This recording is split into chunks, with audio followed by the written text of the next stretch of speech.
Hello and welcome to the Robot Wars History Podcast. We're here in Durham today to talk about a very Durham-specific robot. This is the Firestorm podcast.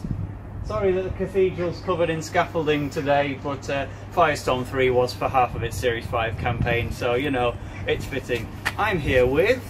NJGW. It's a really good trip, this one. I'm glad we came all the way out here to talk about a robot whose fights last about 3 seconds on average every time. Yeah, but you know, that's the thing with Durham robots. Eruption's just the same. Michael Oates might be behind the camera for all you know, but instead the other person behind the camera is... It is Toon Ganondorf, all the way from Australia. Would you believe that I came all the way out here for this? And yet here we are. So this is going to be a very special introduction. The rest of the podcast will be filmed, recorded inside with a computer as normal. This is just our special introduction to prove that yes, we are here in Durham for this podcast. But So with that... we've also got on the other channel, if you guys are really into Tale of the Toaster, being in front of a cathedral all day, second channel, uncut version, you get the daytime, nighttime cycle, and you'll see this man go through all of Firestorm's battles on his own. It'll be worth it, but we're going to stick with the normal version for now, so I hope that's okay. We'll start with Series 3, while we go and explore the set of Harry Potter. And welcome to our live recording. I'm here with Nick and Toast. He is. That's true.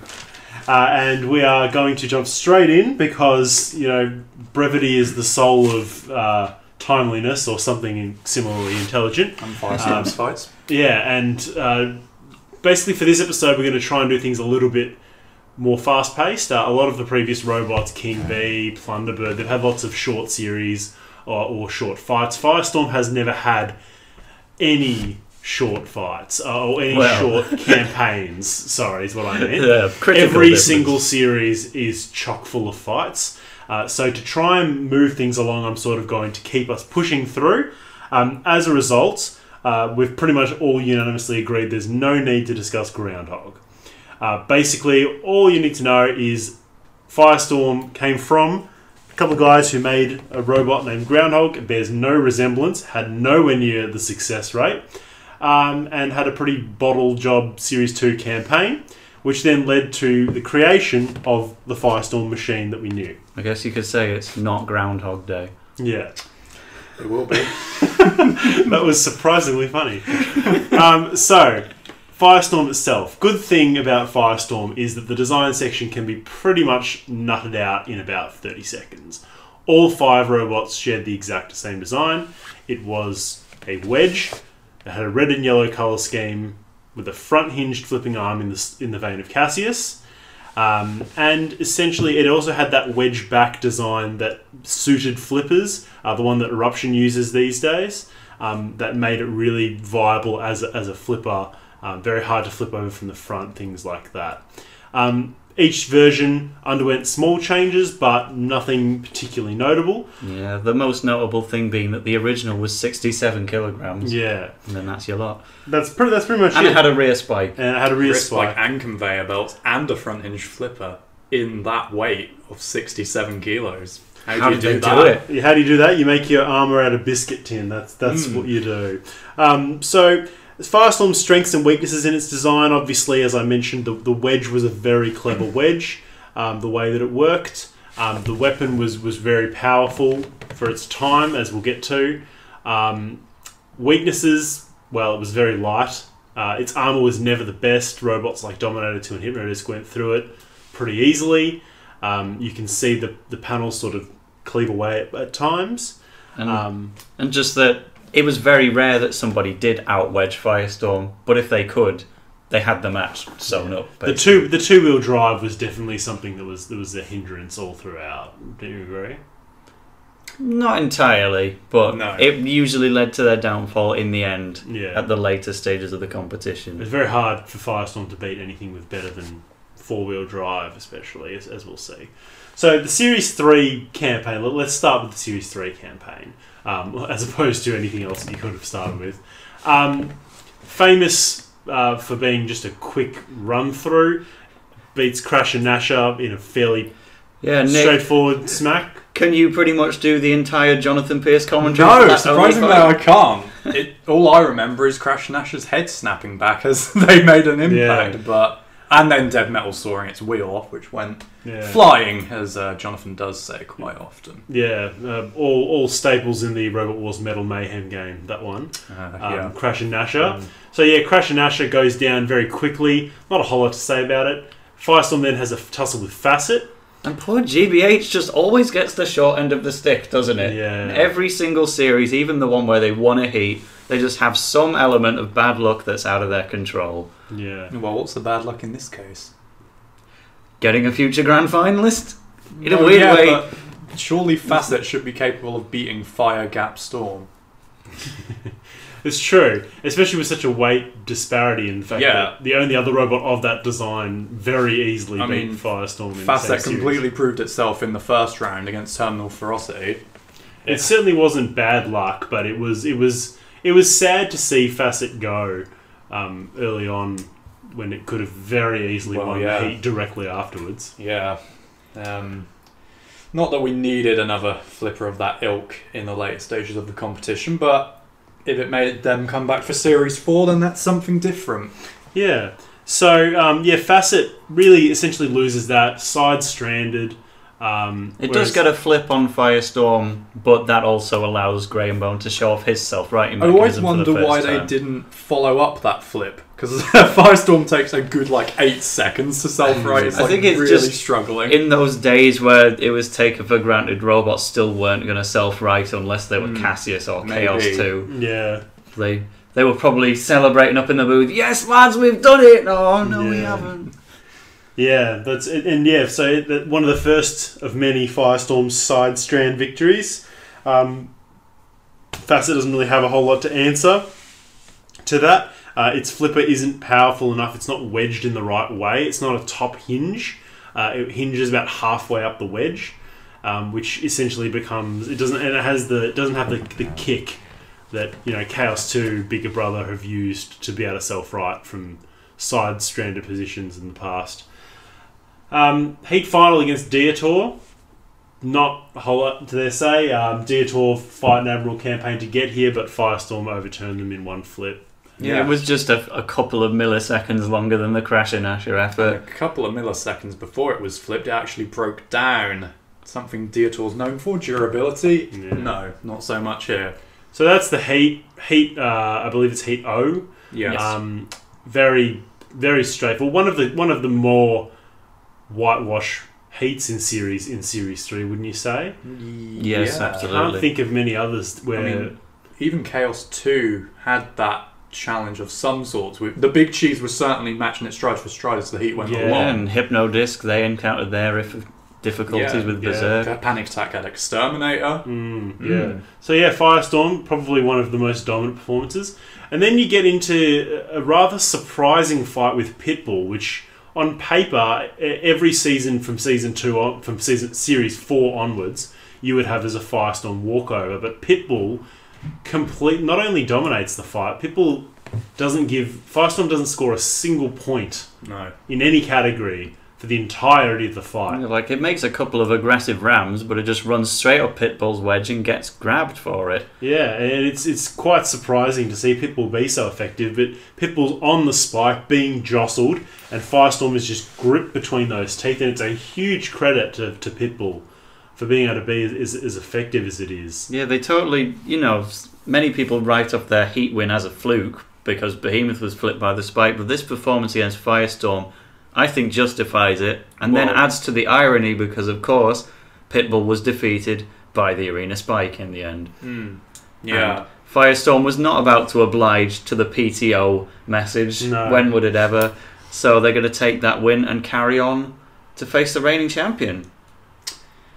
Yeah, in a fight which is Panic Attack's best chance of beating Firestorm, but this Panic Attack is uncontrollable, so there's always some hindrance for Kim Davis, isn't there, against Firestorm. It definitely still ran it close, though. No, it never lifted it. It never lifted it. It got once. a very side tentative It lift. pushed it back into the CPZ like once. Yeah. And that was it. And there was also that moment where Firestorm 67 kilos shows through because Panic Attack does an unintentional sit and spin move, and the sit and spin actually knocks Firestorm about a foot out of the way. Yeah, I mean, this is one of the fights where you have to give credit to Alex Morgue, though, where you use Grey and Bones precise driving, but Alex slips underneath Panic Attack as it gets hit by the floor spike It's and like bungs it against the arena wall. An S-bend. Concussion did the same thing against the Kegs about 10, 15 Slightly years less later. impressive, but yeah. But yeah, it was just like that S. They sort of are there, and for all of the criticism of Firestorm, being opportunists, and that's a very skillful bit of driving. Absolutely. Was definitely not a flip and leave them there, like we would see with later Panic Attack victories. Thankfully, Panic Attack Shreemac actually worked in this case. Yeah, Panic Attack Shreemac. If we had more time, I would criticise that, but we've already done 2 episodes on Panic Attack, so that's the series 3. So by this point, we've had 2 good fights with Panic Attack and Facet, a really close call with Pitbull, and then 2 fairly pedestrian walkover wins. And now we have a pedestrian walkover win of a different kind in Firestorm's absolute whitewash defeat to Chaos 2.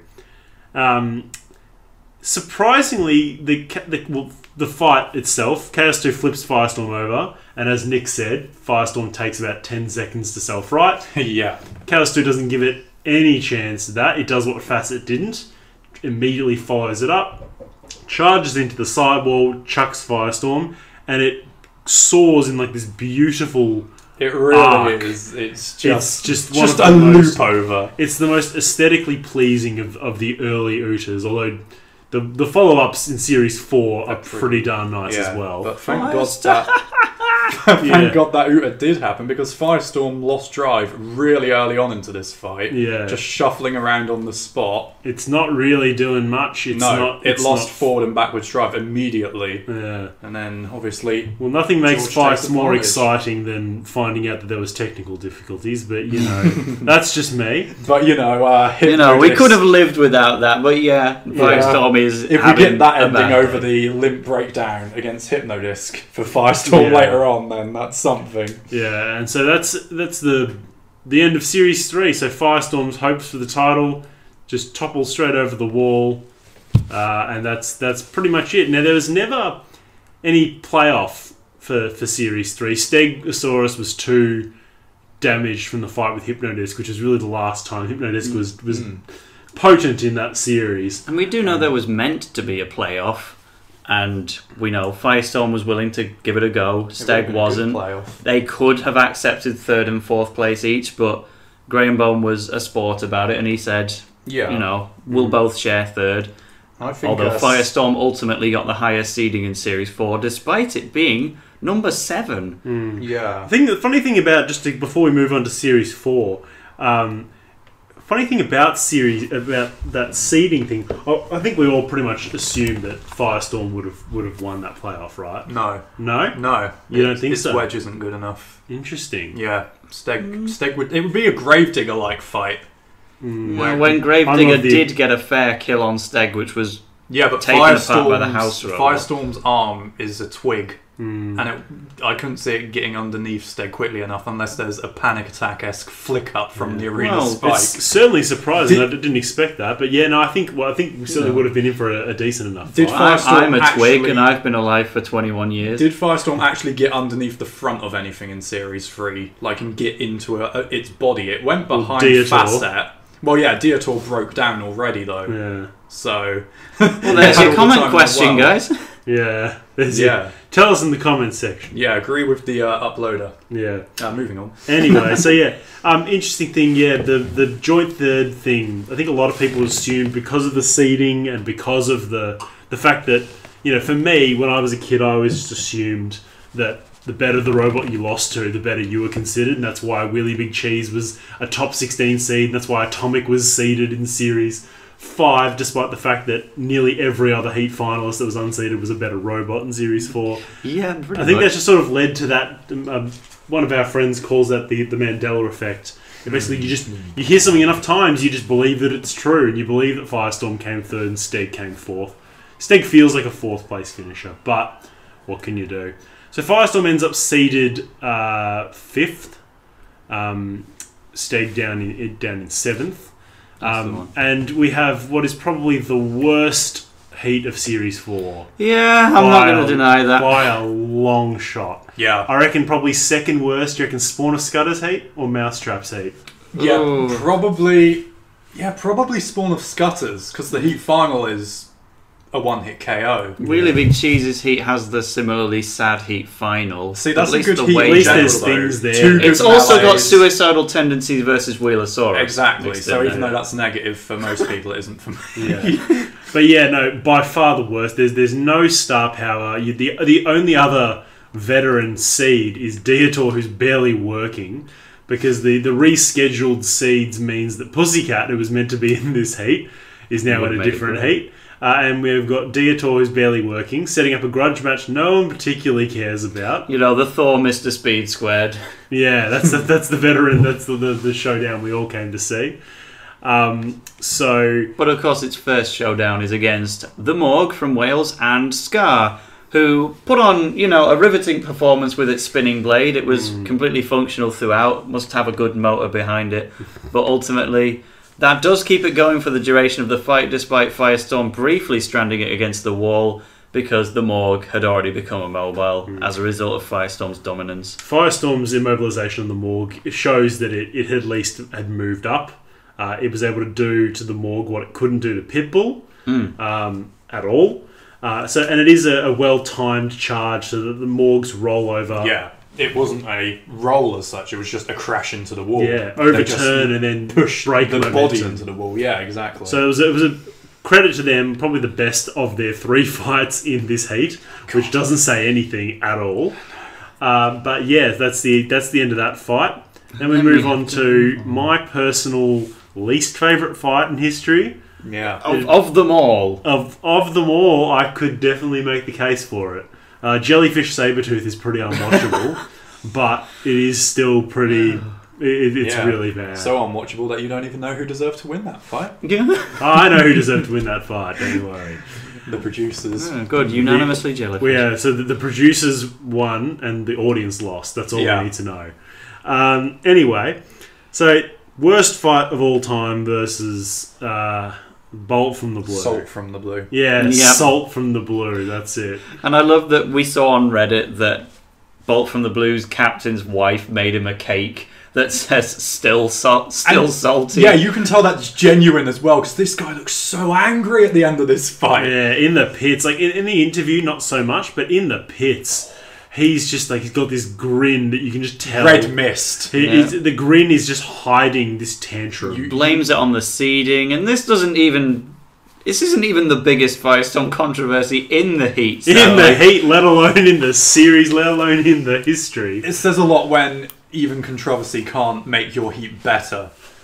Like, when it's good controversy, it can, but in Firestorm's case, it just tops it off because everything is just bad in some way in this heat. Because ultimately, this is just a battle where Bolt from the Blue, they think they've got this because they have the lower wedge and they're constantly underneath Firestorm, which to some may make them believe they're in control and winning. But realistically, Firestorm's putting on all the aggression, making all the attacks. They're not good attacks that are doing anything, but they're at least earning a few more points than whatever Bolt from the Blue's gentle lift in the first minute. Isn't Bolt from the Blue air powered? Like, isn't that why it's so weak? It's compressed air instead of CO2. I think so. That would explain why they've only got 5 flips per match. Yeah. It's the thing though, although I agree with the judges going for Firestorm, I don't think they would if the robots were switched around. Absolutely. No, Chaos I agree. 2 Stinger type thing. When it's tough as nails damaging Robo Chicken, that's deemed enough. When it's Stinger damaging Chaos 2, it's deemed not enough damage to swing the fight. It's that type of thing where it wouldn't go the other way for such a tight thing. It would just be given like, oh yeah, the other robot was ineffective and you got some lifts in, so that'll do. I have no doubt that the fact that Firestorm was a seed had some absolutely impact. not calling the judges bias as such, but they always try to use that extra little bit of leverage if they can bend the rules ever so slightly. And think about it this way, you know, there is a degree to which, you know, if you can choose between two robots who both did terribly, choose the one that's more likely to give more entertainment later on. It is because I don't think any of us are any the poorer for having Dominator 2 versus Firestorm 2 rather than Dominator 2 versus Bolt from the Blue. That's assuming Bolt from the Blue can beat the Morgue in the heat final. That's right. I mean, that's probably, that's probably not going to be much better. So, yeah, the bumping and the not that much fun of this fight agonisingly aches to a close with an agonising 2 minutes and 45 seconds of runtime, which I timed earlier today. I can't believe that they actually edited that much of the fight together. I mean, just compare that to some of the Series 5 fights that get edited even down. The Series 4 fights that Series 4 semi-finals, they're digested to a good 2 minutes and they're all-time classics. And they're only one fight more. Like, 2 minutes and 45 minutes, and that's what we got. Imagine what happened to the other 2 minutes and 15 seconds that they cut. The same thing, just we got half of it. Yeah, they probably... Honestly, I wouldn't be... There's no obvious end position in the fight. So. With Mortis and Panic Attack, you wouldn't rule out this fight being filmed again, but this was the best fight they could get us. Yeah. Because the other one was that bad. They didn't even get a lift in. I think Firestorm 2 needed a steel strip, Nick. Yeah, absolutely. Even though it was a mile off the ground, and apparently a steel strip would make it lower. But yeah, so now we're back into a fight with the Morgue again. And this one's probably the most notable of all the fights until this point, because it's by far the most controversial win that Firestorm ever gets. Deals out some pretty controversial wins, but this is... Well, like I said, it's pretty controversial. And just contests for one of the most controversial matches of all time. Yeah, and again, I think they got it right technically, but they wouldn't keep to that strictness if it was the other way around. Like obviously, the circumstance is that the Firestorm pushes the Morgue onto the lip of the pit, so about 3 of its wheels are hanging over Oblivion, the robot's still on the arena floor. And then Firestorm backs itself in completely. But it's one of those where if the Morgue is suspended, it should count as like a general countdown of an immobilization because it isn't pitted there and then. You know, Infernal Contraption in Series 6 was counted out by the ref bot in that scenario. Yeah, I mean, Firestorm's immobilized itself instantly. It's ruled itself out, whereas the Morgue should be in a countdown process. Yeah, you know, like what if Can Opener managed to drop Raging Nightmare into the pit in the Series 7 Annihilator? Can Opener technically didn't put Pit Thermidor 2 in the Annihilator in Extreme 2. It just kept hold of it, but dangled it into the pit enough for it to count.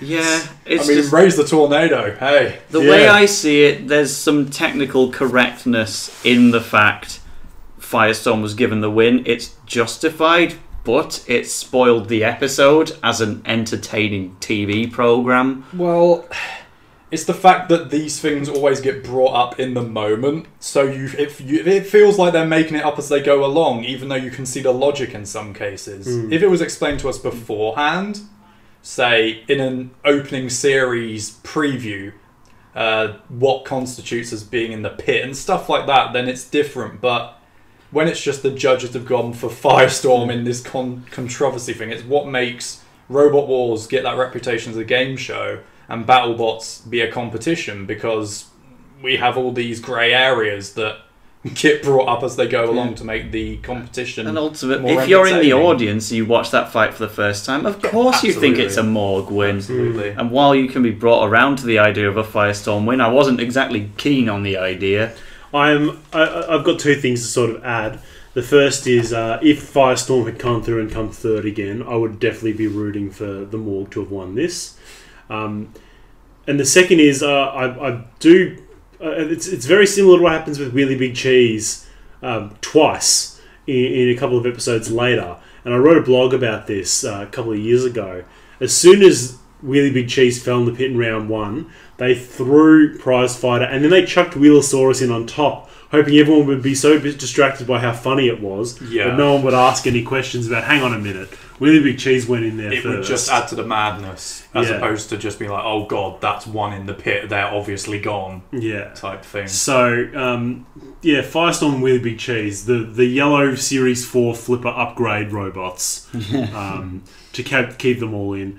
Just quickly before we go into the fight, what do we think of the colour inversion? Do we like red on yellow or yellow on red better? Firestorm 2 does do a good job of it. I think it's not my favourite of the colour schemes. I prefer it the classic way, but I appreciate that, it gave us something different to play as in the video games of the time, distinct from all the other Firestorms. I think part of it to do is with how Series 4 is actually filmed. It always looks quite murky, so Firestorm looks a bit washed out, whereas later on it looks very pristine. You look at the image on the wiki, it's much crisper in the colours. Yeah, for me it's less about the colours and more the fact that I like the circles more than the squares. I can see that, yeah. So Firestorm 1 is my least favourite aesthetic, just because the arm is black and it's dark. Yeah, well, it's got the twig of a flipper, the conveyor belts. It's not doing much. Before we get onto aesthetics, that'll get into Firestorm 3.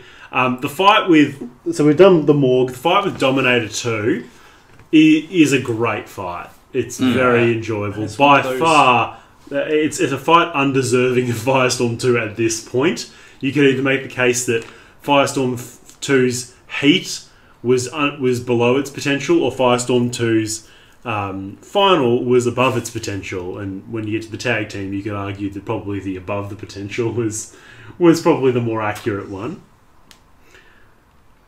But yeah, it's one of those matches where you can watch it again and again, and each time you'll probably come to a different conclusion as to who won. I think the TV edit probably displays more of a Firestorm win. Yeah. But maybe we lost a bit that fully puts it in Dominator's favour. But again, you listen to the teams afterwards, and Dominator's own team thought they lost. There was 1 point in it. So I think what we got on TV was probably an accurate representation.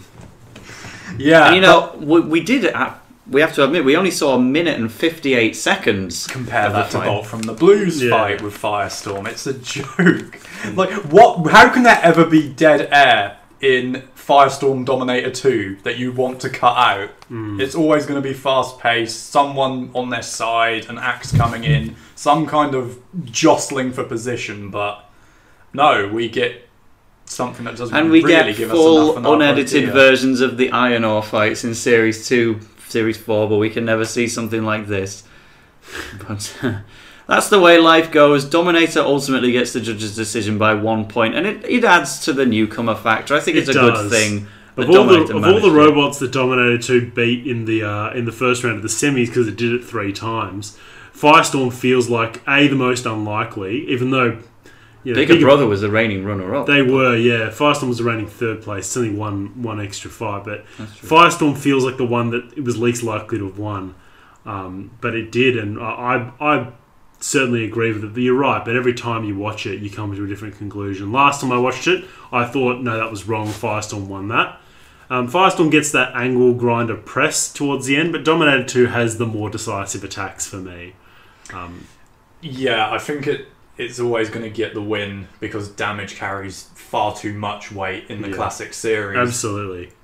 Yeah, and I think Dominator's probably just picking up more style points from self-writing, I suppose. Which is ridiculous. In that early stage when self-writing got you points instead of being flipped, losing your points. Which is how we see, there's all those decisions where, then again, Mute and Judge Shred, that was in Series 7. Yeah. So that brings the Series 4 main competition to a close in the shortest Firestorm campaign ever. Speaking of short campaigns, the sumo lasted 4.2 seconds. Yep. Yeah, probably the worst suited robot to the sumo. Apart from Pussycat.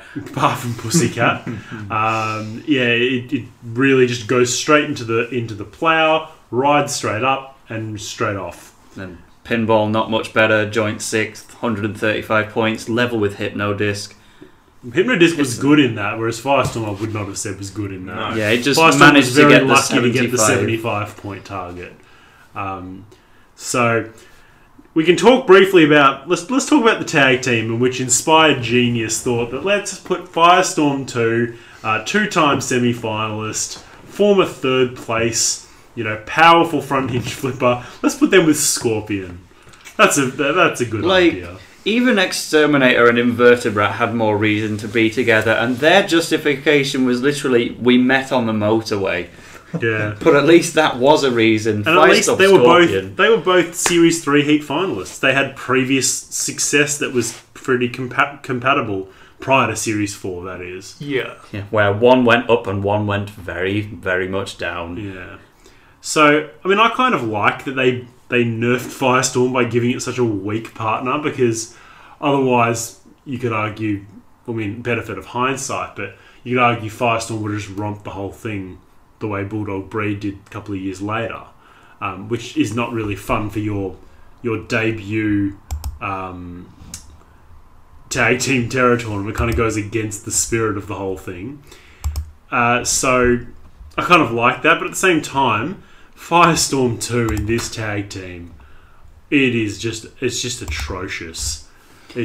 Because they keep sending Scorpion out first, and Firestorm tries to obey the rules as best it can, and Scorpion's obviously going to get mullered out by itself. Yeah. And Firestorm, good as it is, isn't really able to recover the difference. Well, they do win the first fight, but it's extremely debatable, I have to say. Yeah, it only goes under the radar because it's a tag team terror fight, but it's a really dodgy judge's decision. The way I believe they won is that at the end of the fight, both Scorpion and Plunderbird 4 were immobile, but Plunderbird 4 was immobilized much earlier. If you just judge the fight based on the 1v1 between Bigger Brother and Firestorm 2, absolutely Bigger Brother took that, but I guess they were being harsh based on Plunderbird, and ultimately, while we feel Firestorm was nerfed by its bad teammate, Bigger Brother had it even worse. Every team did, bar the team who won. Yeah, exactly. That's why they won. Yeah, they were the only one with two functional and working robots. So Firestorm's really, its main contribution is flipping Plunderbird 4. You sort of get that image you can see. It's pretty much the sum of the fight. It's not a great fight. That's already after it's broken down and it doesn't even go over. But yeah, I just don't see where Scorpion potentially scores any points for this pair to progress.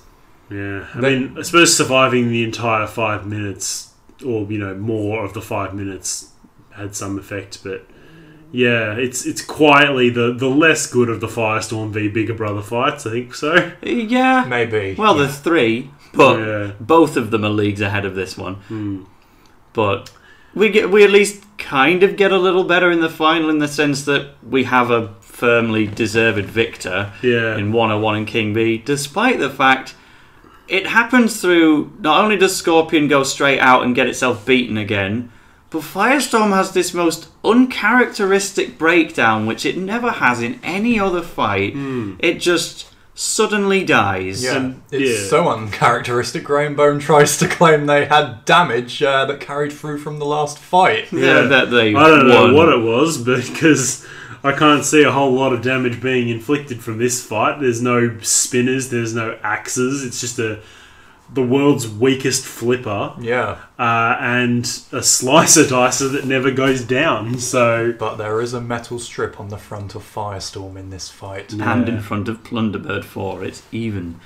Yeah, it is. There you go. So the final, despite the efforts of the House Robots to ruin it, the final is fairly good showing by King B and 101. Not a whole lot to say about Firestorm. He gets one flip in on King B, who's mounted up on 101, but after that, never moves again. Yeah, it's just one of the strangest anomalies in Firestorm's career. You think about all the robots who break down randomly, like Razor, and Tornado has more than we care to sort of remember. It does have more than a few, but usually those are been knocked out by something.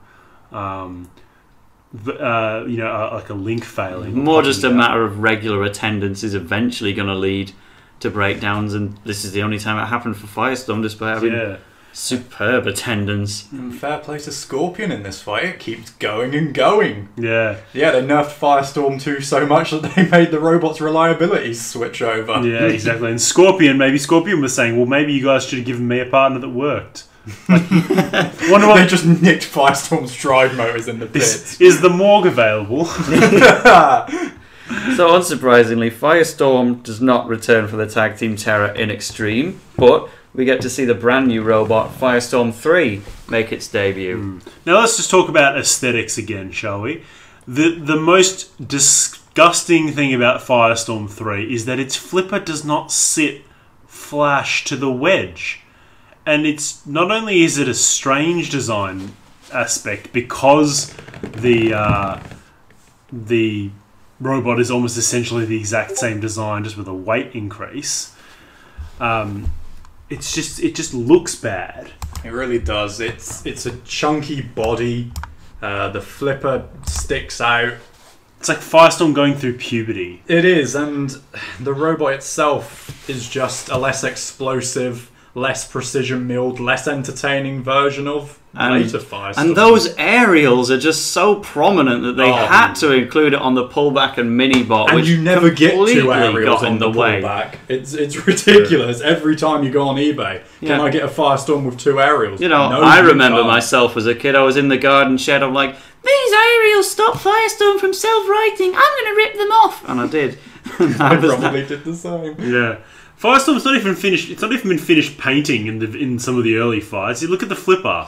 Well, I think that's more a case of in later battles they've taken damage from other scenarios and they just have to patch it up. Like Firestorm starts off looking pretty enough. Yeah. It's very much a change from Firestorm 2, but by the end of Extreme, it's a mess. Look at the fight with Deitor. You can see that it's gone through some serious fights. You can see the damage from inflicted from the Fifth Wars. Yeah, like you see the destroyed wheel hubs that are visible in the Razor and Hypno-Disc fights in the grand final. You can see them still there. They're peeling away. It's such a poor appearance that you wonder why they even allowed Firestorm to have another 30-second one flip kill on Deitor in the Vengeance match. It enters in this health in the Second World Championship as well, which we'll get to. So Firestorm's extreme fights. This is where we start to see a lot of the one flip kills from Firestorm. It's very, very basic. Panic Attack is one flip killed. There's not a whole lot to be said there. We have probably the worst of the fights between those two. Do you reckon? Yeah, I mean they've not had the best run, but this was a case of Panic Attack just being completely outclassed within the case of the All-Stars. Firestorm gets under it, gets it straight against the wall. This is the first actually filmed fight from Firestorm 3, so it's good to start things off on a dominant performance from it. We know the All-Stars was filmed first, and they did well to defeat Panic Attack as quickly as they did. No, they did not. They put it up against the arena wall, and then the house robots completely ruined the fight. Panic Attack is there, it's dead, leave it, I wouldn't be pissed. But no, they come in, Dead Metal tries to get it off the arena wall, to continue the fight. Refbot then disagrees with him while Dead Metal breaks down my head. Panic Attack gets stuck on Dead Metal's forks, okay. And then they count it out when it's on top of Dead Metal. To add to how throwaway this fight is, the countdown is quick, then they take it straight to the battle board for the next fight. They don't even have post-battle interviews. They just show the control booths for like 2 seconds and that's it. It's an all-stars fight and it's the most throwaway thing you could ever make it look like. It's such a strange fight to have as the first round of the All-Stars, isn't it? It really I mean, is. you really wouldn't think that a grudge match between two robots that fought in the top 8, one of whom is a former champion, would be the first with the round 1, especially when some of the other round 1 All-Stars were Wheelie Big Cheese versus Deitor. Like forgive. Why don't you put Deitor versus Firestorm as the first round, and that way we don't have to have a vengeance fight. You have this as the vengeance. Yeah. It's just like, we can forgive Tornado versus 3 Stegs because at least that was a case of Tornado was meant to fight Stinger, and then things got moved around. But some of the draws were a little strange. But hey, Firestorm's made it through to the second round, where next they get a tougher opponent for themselves in Wild Thing. Yeah. Now, Wild Thing, it's a fairly clever display from Firestorm there. Wild Thing, JP says that Wild Thing's dominant early on. Do we think Wild Thing was dominant early on? It was doing well. It was forcing Firestorm around a bit, and I don't think dominant is the right word, no, per se. It was maybe leading the fight just about. It's just trying to move it around a bit, but it's one of those fights that they try to portray as a comeback victory when it is, but nowhere near as dramatic as Mr. Toast's favourite fight of all time that he believes should be much higher in the Ultimate Countdown, even though it's incredibly overrated and he gets rightful abuse from the other commenters on my wonderful channel because of it. Oh my word, all I do is like M2 versus Tiberius 3. And say it should be 60 places higher than it deserves to be, but okay. So Wild Thing and Firestorm, probably a pretty neat KO from Firestorm. Flips Wild Thing into a position where it can't self-ride.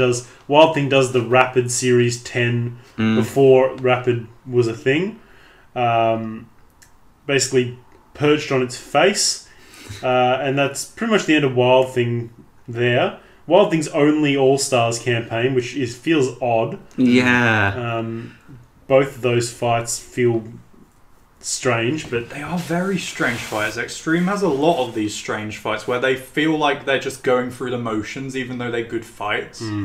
It just feels like fights that you forget happened. You feel like you should say, "I wonder who'd win between Firestorm and Wild Thing," and then you realise, hang on, they did fight. Yeah. But you know, it deserves some credit. Wild Thing was getting around the back, giving Firestorm more of a challenge than it had in a lot of fights. But speaking of getting a challenge, so they're through to the semi-finals now, which is how they got in the World Championship, and now they've got Razor. I don't have anything to say about this fight. We saw it 3 times. This is probably the worst of the 3. It's a wonderful static image, but a long and drawn-out fight. You say long and drawn out, but it's a really heavily digested fight again. I mean, thank God it is. I don't need to see more of it, but it's one of those random extreme fights where, like Series 5, they just give us a minute and a half of it for no reason. And what does that do to draw in the viewer in any way whatsoever? Well, it's either that or just show more of Razor clamping down through Firestorm's armour and holding it in place. It's Firestorm's own fault, though. Why would you drive up the wedge every single time? It's just, it's not fun. Razor versus Firestorm is never a fight that is that much fun. And I'm aware that a lot of people think that the fight in Series 5's Grand Final is one of the best things ever. I don't really care for it as much.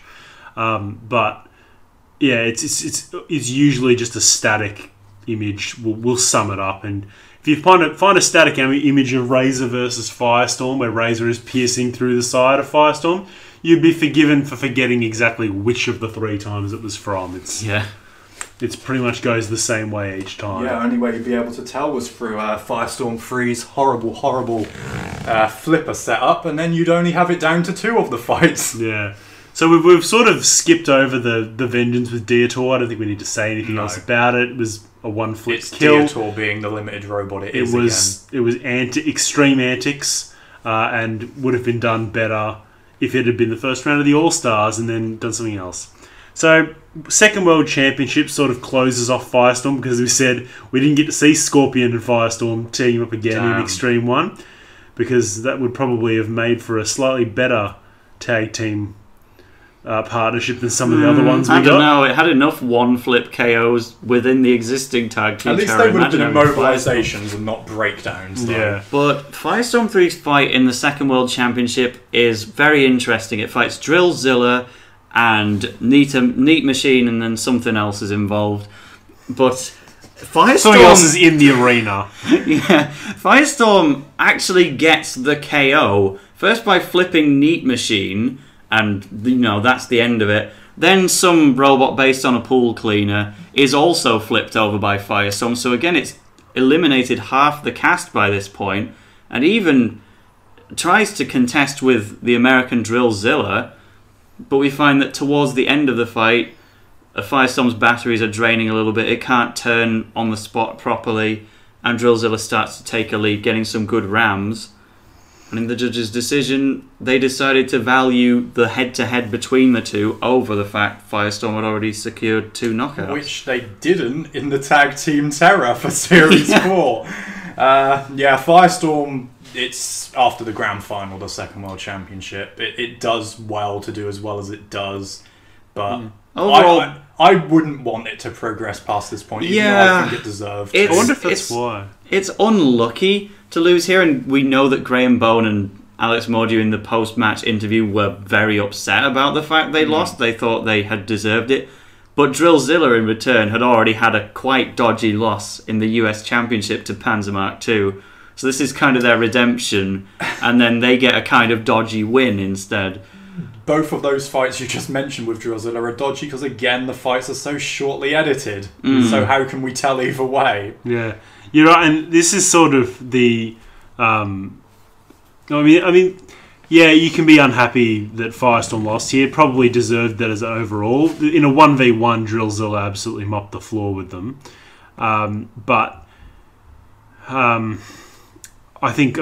Thank heavens we got Drillzilla in the second World Championship, because I don't think I could be able to stomach another fight with Firestorm and Razor. And a second World Championship in a row where it's 3 English robots in the semi-finals. Yeah. Imagine. Because inevitably it would have been Firestorm beating Manta, and then it would have been Razor versus Firestorm in the final. Oh dear. The thought of it makes me want to perish. You can't even joke. You can't even say, haha, I know what's going to happen. It would have just been a very sad final. Yeah. Would have summed up the second World Championship even more, though. Yeah, it's hard to say whether we think that it's a better or worse than any of the other 2 finals, but that being said, on to probably our favourite of the Firestorm machines. We're still on Series 5. Never mind. Yeah. Okay, so Series 5. And you were wrong anyway. Yeah, it's definitely not our favourite of the machines. Sorry, I thought we were done, but my mistake. No, we've got plenty more to come from Firestorm 3 yet. Alright, so... And the first of the bunch is Decapitator in the first round. It's just nice to see that they're giving Firestorm a challenge, since it so obviously couldn't handle a Bolt from the Blue and the Morgue in Series 4. They appear to be taking no chances here. Series 5 producer, let's put Firestorm, a robot infamous for taking the knockout as soon as it's got one, against a robot that can't self-right. And it goes exactly as predicted, the only difference being the fact that while getting the knockout flip, Firestorm barrels its face into Matilda's arse, and the flipper almost gets ripped off. It's kind of a good thing, and why I wouldn't ever have wanted Firestorm to compete in BattleBots, because I think it would have got shown up big time, but hey... I wonder if the producer said, hey, Firestorm lost to Drillzilla, let's put it against another drill robot. Oh, Decapitator's drill moves more. Yeah, and it's actually their weapon. What a machine. Yeah. But yeah, Decapitator is just another Crusher Nasher, just 2 years later. Gimmicky robot, beaten in one flip, but yeah, more damage to Firestorm. And then Firestorm gets somewhat of another gimmicky robot in the second round. A much more competent package, but also very much a comedy entrant, as Stefan Frank would say, and that is Sir Chromalot in what has to be one of the most depressing fights in the whole of Robot Wars. Yeah. So Firestorm's fought Plunderbird and Sir Chromalot, and have they fought any of the other... Who's the third one? The third of the fun entrants? There's 3. Robo Chicken? No. No, it's one of those. Yeah, you could say the Morgue. And they fought the Morgue as well. But yeah, they're... And this one... And Dietor. And they fought all 3 of the jokes. And they just don't play along with the fun in any of those examples. No, Sir Chromalot is a robot which proves within this match that it can't self-right. They know they're not going to win, but they're here for a laugh. And Graham Bone, Alex Morgue, who was actually the driver in the match, just decides, well, we're not here to have fun, I'm afraid. I want to get the heat final. So within the first 5 or so seconds of the fight, it puts a Chromalot on its back and leaves it. Steve Merrill does his... God loves Steve Merrill, but Steve Merrill does his best to sort of make this fight fun. And Graham Bone and Alex Mortu, they are among the most talented engineers, but they are not good actors. They are not comedians. No. And you saw that in the Deitor fight in Extreme, which is just the most cringe-worthy acting. Of all the Extreme 1 antics. Which they even reference in this fight by writing girly boys on the back of their flipper. Yeah, it's just, the elements are there, but it's not fun to watch. And you watch Sir Chromalot in other fights in Series 4 and Series 6 and Series 3, and they're fun, whereas this is, you're right, it's like having a big injection needle stabbed into this big balloon of fun. And it's just... Yeah, it immediately pops and you're not getting it back. There's a reason this fight was skipped in the in JP's recap at the end of the series. Yes. But one they didn't skip was the Heat final, which deserves a bit more credit, and that's against Reactor 2. Was intended to be Gemini, but we had a seeding upset, and Firestorm gets this awkward ball-shaped robot which it can't really defeat by KO except for one exceptional circumstance which they actually managed to achieve. It's extremely dominant against Reactor, which just doesn't really have a hope. Its flipper is too small to even bring Firestorm off its back wheels. And its axe isn't going to do Dominator 2 level of control either. So, I think that's the biggest understatement ever. So, you know, this one gives Firestorm a bit more of a chance to play with its food because Reactor can actually self-right. But funnily enough, this is the third rollover design in as many series. Oh, God. Yeah, Morgue and Pitbull. But this was the first one where they weren't able to defeat it by flipping it over against the wall or just over. Instead, they managed to flip this one out of the arena in a completely unprecedented move for Firestorm, which any first-time viewer, I don't think they could have seen that coming.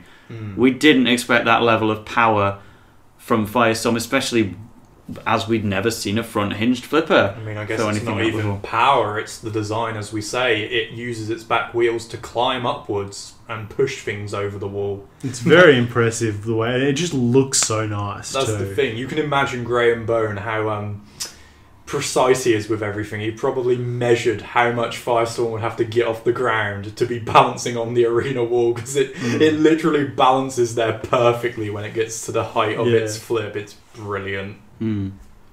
But so it's a mixed bag of a final. If you like Firestorm, you'll like this fight. But if you like Firestorm, you won't like the next fight in the semi-finals against Hypno-Disc. And I have to say, this is one of about 3 or 4 fights that take place with Firestorm 3 that you just forget about.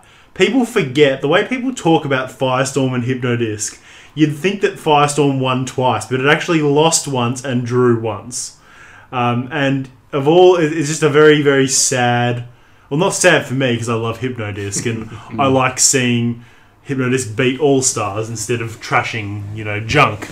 But yeah, it's a one-hit KO. It's an absolute, just one blow, gouges Firestorm's armor and just rolls into just dead space. And it's like the only example of a semi-final in Series 5 where they actually had to get the house robots to beat up a defeated machine, because otherwise you don't have a fight to demonstrate, and they couldn't go all out, otherwise Firestorm wouldn't be able to compete in the losers melee. They just had to floor flip it and dump it in the pit.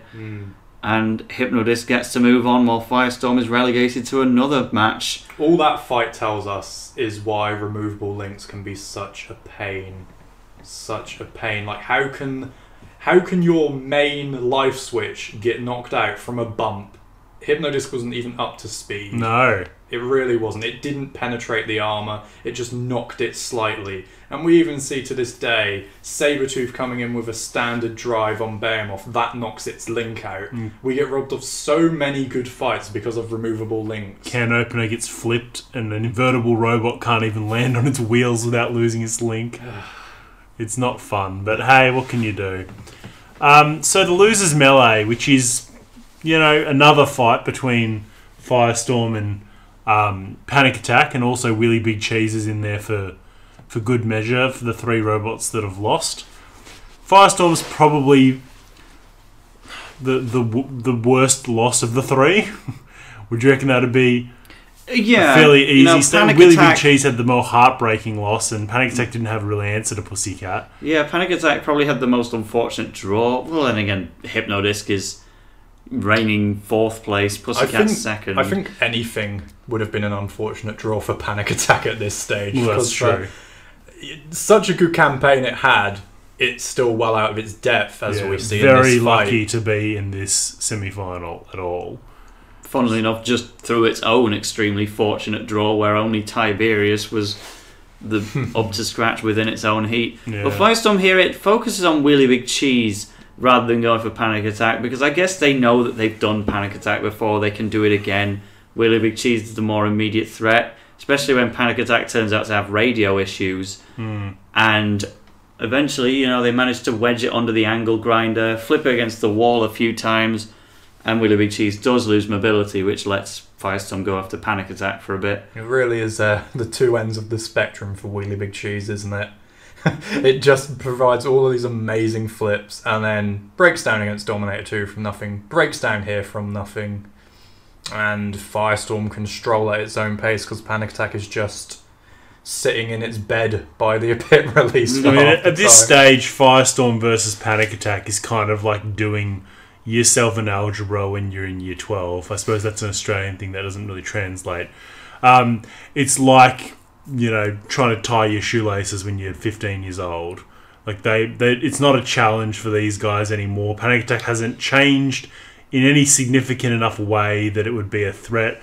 They've fought in these exact iterations, and it was a 4-second fight. They're right not to be that worried about it. And 3rd time they're fighting. We're at the stage now where Firestorm losing this would be like somebody burning pasta.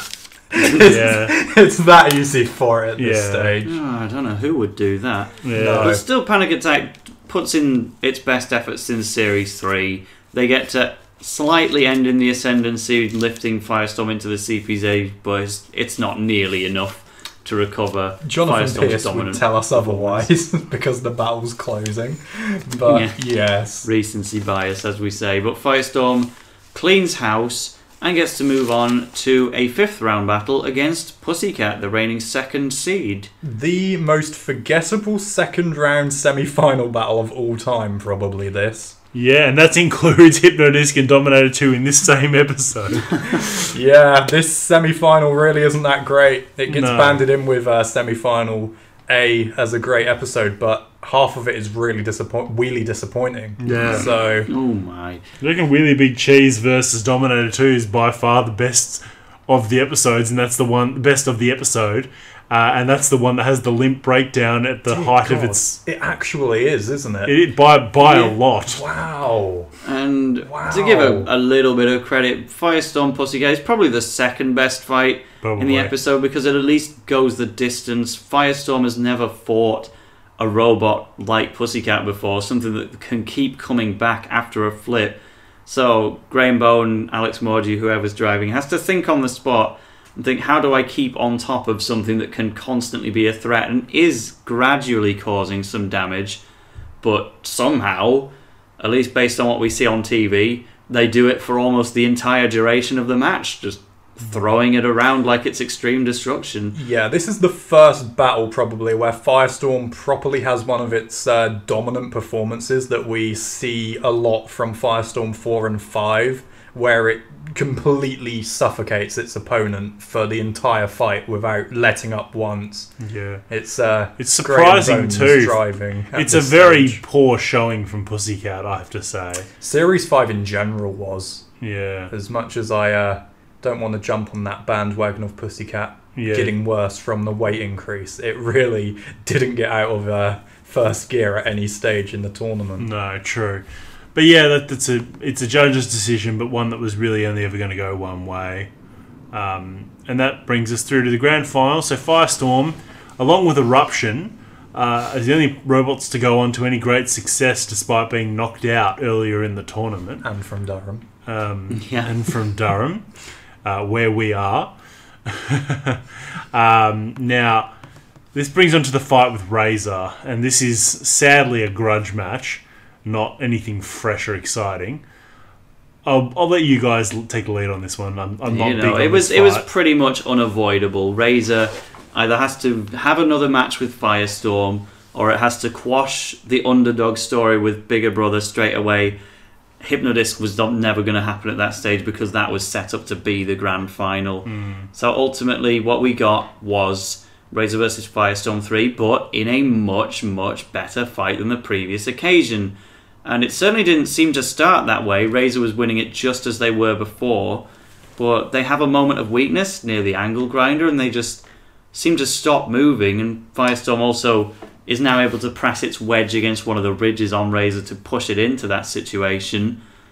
And, you know, you can never really say that Firestorm is winning at any stage of the fight, because ultimately it's Razor's initial dominance which decides the entire outcome. But Firestorm just gets stronger and stronger throughout.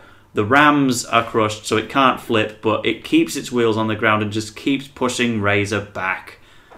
Yeah, I don't know what stopped Razor's beak from pushing on. I doubt it was when it got stuck on the angle grinder, but that's when the problems seemed to start for it. But yeah, this is a fight that I think, although people accept is close, I'm surprised more people don't try and argue that Firestorm won it, because it genuinely pushes Razor back for most of the fight.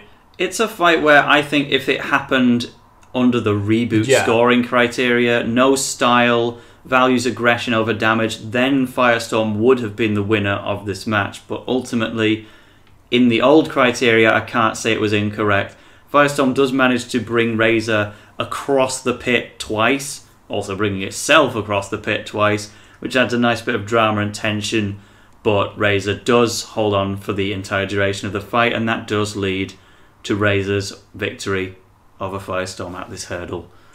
And now, just to wrap up Firestorm 3, I think we're doing well for time, is a rematch with Hypno-Disc, one that is disgustingly misremembered as a Firestorm win when it's actually just a complete deadlock draw.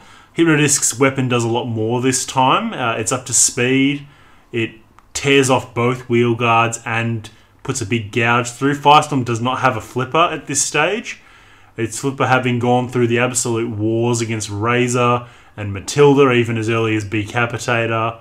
It's been beaten by Hypno-Disc already. It's really just a big hard wedge at this stage. Yeah, the kind of stuff you wouldn't be allowed to enter into the reboot anymore. Unless you're Crackers and Smash, but yeah. But yeah, it's got all the trappings of a great fight, this one.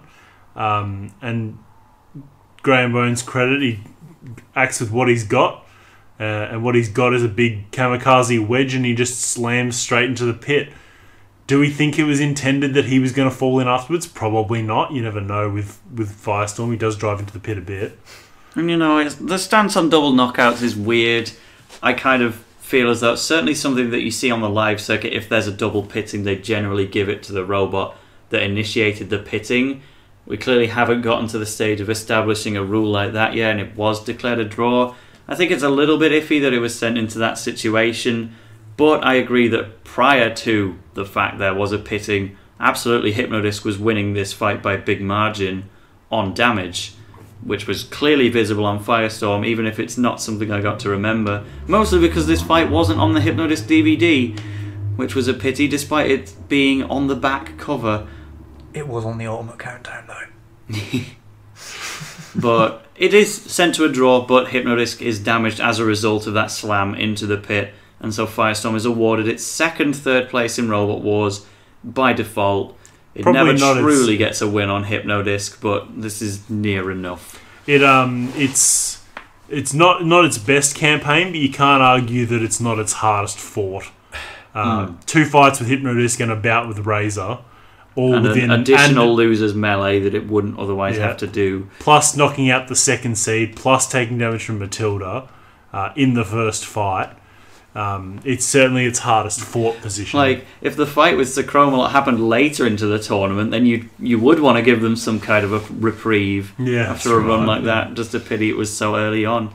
So I think we'll break part 1 after Firestorm 3. Part 2 will be Firestorms 4 and 5. Just final words, Firestorm 1 to 3. What's your favourite fight? Oh, goodness me. Favourite and least favourite.